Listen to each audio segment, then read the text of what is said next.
Olá galera, meu nome é Sérgio Evangelista, sou empreendedor digital e presto consultoria também na área de marketing digital, conteúdo e designer. E hoje eu estava aqui tomando um café com amigos e resolvi aproveitar o momento para fazer um bate-papo. E hoje estou aqui com um amigo, professor Oliveira Miranda, com a minha amiga doutora Salma Abdulmaci. E hoje eu queria aproveitar a presença dos dois, porque ela é psiquiatra e ele trabalha com autoconhecimento, com enneagrama. E a gente ouve falar muito nessa coisa de realização profissional, de que seria importante que você primeiro descobrisse aquilo que te dá prazer, aquilo que te traz felicidade, para a partir daí você começar a desenvolver um trabalho e ganhar dinheiro, e enfim. Então eu queria colocar essa questão para os dois aqui, para saber realmente qual é a interpretação deles e se isso faz sentido, ou se simplesmente você pode ter a opção de ter um negócio e simplesmente ganhar dinheiro e ter prazer com outras coisas. Bom, eu me sinto muito honrado aqui, dois gigantes, gigante do empreendedorismo digital, uma grande gigante da psiquiatria. Agradeço essa oportunidade. Eu quero colocar em discussão, nesse momento, o próprio conceito da felicidade no mundo atual, nesse mundo patriarcal, nesse mundo em que dominantemente o conhecimento sobre a natureza, o conhecimento sobre as coisas parece que predomina sobre o sentimento, a empatia, o poder empático e aquela espontaneidade típica da criança, de uma certa instintividade que parece que está sendo cada vez mais reprimida. Então eu tenho cada vez mais me convencido de que a felicidade está associada a esse equilíbrio da capacidade empática de se colocar no lugar do outro, dessa capacidade de atender também a um pouco dos seus prazeres e também, é claro, do aspecto cognitivo, do conhecimento. Eu fico pensando o que seria essa felicidade, afinal de contas. Como chegar a essa felicidade, essa tal famigerada felicidade? A definição é tão difícil, por isso que a busca é mais difícil ainda. Se você busca aquilo que você nem consegue definir, talvez a gente tenha que andar por várias estradas vicinais até conseguirmos formatar melhor esse conceito intrapsiquicamente, né? Agora, eu acredito muito nos instintos. Eu acredito que nós tenhamos um desenvolvimento progressivo das funções cerebrais no seu âmbito mais generalizado, mas o instinto fundamental é da autopreservação. E o desafio maior é a morte para a autopreservação. Então, a questão da morte, como nós a enxergamos, qual é a cultura sobre a morte, qual o significado da morte, como é que fica nosso ser ou não ser perante a morte. Acho que isso é fundamental na formatação até dos desejos. Uma vez uma aluna me questionou o seguinte, perguntando, dando uma aula de interpretação poética, e eu perguntei o que era a vida, né, para eles, para a gente poder interpretar um texto. Aí uma aluna interpelou e falou assim: olha, depende do conceito sobre morte. Para eu falar sobre a vida, eu primeiro preciso entender o que seria a morte. A morte, talvez, dentro desse contexto, não seria um aprendizado fundamental para se viver o momento presente. Aliás, isso é um tema muito recorrente hoje, dentro do empreendedorismo, dentro do comportamento humano, das empresas. Aprender a viver esse momento, uma espécie de carpe diem, ressignificado nos dias atuais. Mas e é um desafio, né? O medo é da morte ou o medo é da miséria, da doença? Pela experiência dentro da atividade hospitalar, presencia-se muito mais o medo da morte. Tanto é que às vezes doenças menos agravantes, mas conforme a sua fantasia de ser uma doença com risco de morte, a pessoa vivencia uma angústia muito maior, né? Eu acredito que o medo diminua com o conhecimento. Agora, como conhecer a morte sem vivenciar? Né? A vida, sim, nós estamos continuadamente. Estamos em contato com a vida corporal, com a vida toda ao nosso redor, animal, vegetal, macro, microscópico, mas sobre a morte. Nós encontramos o quê? Uma rigidez, ausência de movimento, né? Ausência de vibração, de inter-relação e depois desaparecimento. São conceitos muito ameaçadores e que não são trabalhados. Acredito que muito é a crença. Quando eles nos colocam na posição de gigante, ele está criando uma expectativa que sejamos gigantes, tanto eu quanto você.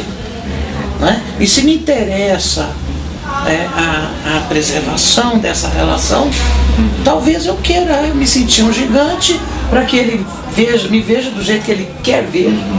Não é? E não é importante ser ou não ser gigante. Talvez seja fundamentar as relações dentro de um contexto amoroso, confortável, pacífico, criativo. Porque tem gente que acredita que a criação é destrutiva. Não é? Fantasia-se muito a função da deusa Kali. Não é que para ter criação tem que ter destruição. Não é destruição, é transformação. Sim. Muitas vezes nós trabalhamos o conceito de destruição de uma forma errônea. Nós estamos vivenciando uma transformação que talvez por uma falta de formação afetiva, esse conceito fica muito controverso dentro de nós mesmos. Eu acredito muito na força das relações humanas, consensuais, confortáveis, prazerosas e com objetivos de crescimento. Sim. Como uma mobilidade afetiva, do que simplesmente você descobrir seus pendores, seus talentos e seus desejos.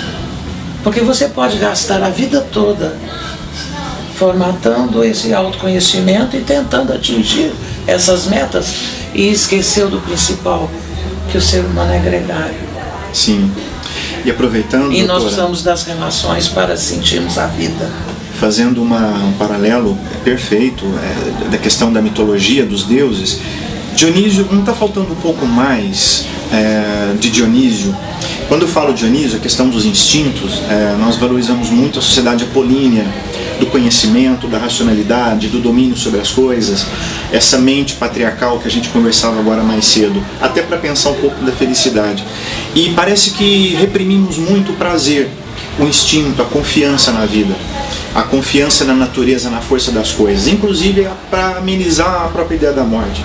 Será que não faltaria um pouco mais hoje desse prazer, de vivermos efetivamente esse prazer, inclusive na educação que tanto prioriza e privilegia a mente dominante, patriarcal, cognitiva, racional? E também um terceiro elemento, essa capacidade de se colocar no lugar do outro, essa empatia. Talvez esse equilíbrio não seria uma possibilidade de encontrarmos uma definição para a felicidade? Eu acredito que nós tenhamos que amadurecer as forças dos poderes, do poder virtual para o real. Então você vê a estrutura biológica, eu sempre uso essa expressão, estrutura biológica humana. Ela tem hierarquia. A hierarquia das funções. Uma célula da pele não é mais importante ou menos importante que um neurônio.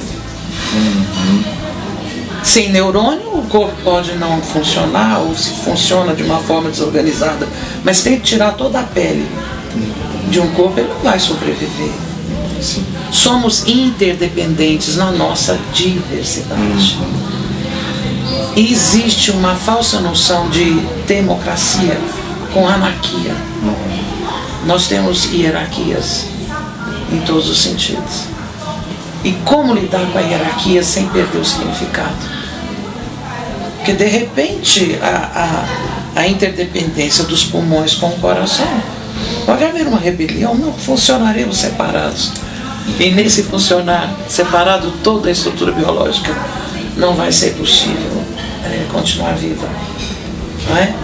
Então você diz assim, não, mas o gerenciador é mais importante, mas se o coração e os pulmões pararem, o gerenciador não vai ter combustível para funcionar. Então até o gerenciador é interdependente. Então eu acho que um dos problemas mais sérios no momento para meditarmos é a questão da hierarquia. Como lidarmos com a hierarquia sem sentirmos que estamos sendo reprimidos ou nos colocando submissos, ou o inverso. Somos dominantes e somos muitas vezes seres prepotentes. Eu acho que essa educação ainda está por se realizar em cada um de nós, no menor ou maior grau, mas é fundamental nas relações. esse conceito de diversidade com hierarquia. Bom, é isso aí. Eu quero agradecer a Yellow Blue, que é essa loja, nos cedeu o espaço para a gente bater esse papo, porque do lado de fora está um pouco barulhento, ficaria mais difícil da gente estar conversando com vocês. Agradecer o Oliveira, agradecer a Salma por se disporem a bater um papo sobre essa coisa da felicidade, da importância do conhecimento, ou da busca do prazer, ou da segurança, que seja. E fica aqui, eu acho que essa mensagem, que é importante a gente ter o autoconhecimento, né? Eu acho que é importante a gente seguir os instintos, se preocupar com o coletivo, cada um sabe um pouquinho, cada um tem a sua importância, cada um pode contribuir de alguma maneira, e a gente seguir o nosso caminho sempre com confiança, com ânimo, não é isso? Aprendendo sempre, buscando sempre, que eu tenho certeza que todo mundo vai chegar lá onde deseja. Então eu vou ficar por aqui. Galera, obrigado para você, boa sorte, um abraço e sucesso.